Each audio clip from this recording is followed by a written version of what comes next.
Dalam Matius pasalnya yang ke-28 ayat 19 sampai 20 Alkitab berkata, karena itu pergilah, jadikanlah semua bangsa muridku, dan baptislah mereka dalam nama Bapa dan Anak dan Roh Kudus, dan ajarlah mereka melakukan segala sesuatu yang telah kuperintahkan kepadamu. Dan ketahuilah, aku, kata Tuhan Yesus, menyertai kamu senantiasa sampai kepada akhir zaman.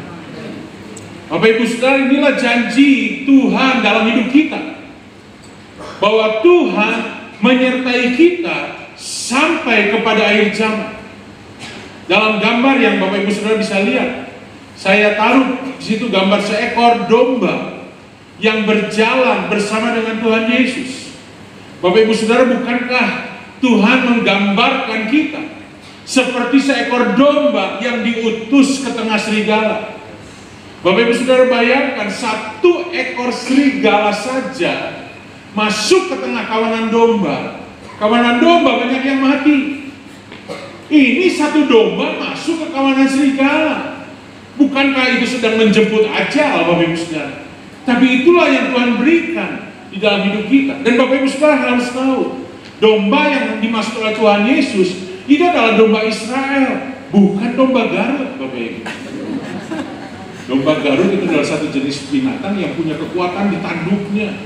Saya pernah lihat waktu hari raya Korban, Bapak Ibu, ada yang talinya terlalu panjang, dia seruduk sana sini, bahkan sampai pohon juga dia seruduk. Bahkan kalau di Garut bisa ada adu domba, sampai yang satu pecah kepalanya. Kenapa? Karena ada kekuatan di tanduknya. Tapi domba Israel itu adalah satu jenis binatang yang sangat lemah, nggak punya taring untuk bisa mempertahankan dirinya, nggak punya cakar, nggak punya tanduk, nggak punya kekuatan apa-apa. Bahkan Bapak Ibu Saudara, gambarannya saking lemahnya domba Israel, kalau dia turun ke sungai minum, maka tanpa dia sadar, bulu-bulunya yang lebat itu akan menyerap air. Dan lama-lama dia akan merasa badannya jadi berat, dan dia nggak tahan lagi, dia bisa jatuh ke air, dan dia bisa hanyut mati, Bapak Ibu Saudara. Dan kalau dia berhadapan dengan serigala, dia nggak bisa apa-apa. Dia cuma bisa diam, diterkam, habis. Itu sebabnya domba Israel sangat membutuhkan gembalanya. Gembalanya itu adalah hidup matinya dia. Dia terlindungi ketika dia dekat dengan gembalanya.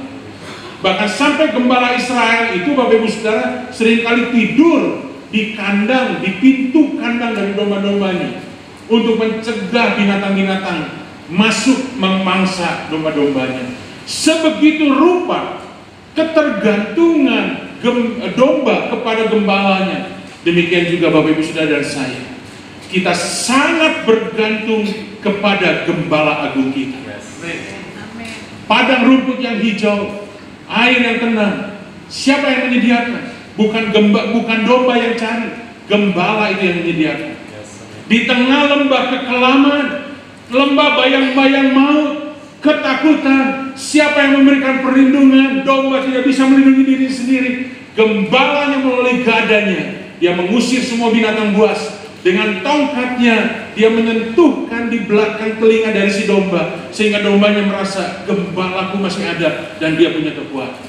Ketika menghadapi lawan, gembalanya yang menyediakan hidangan baginya.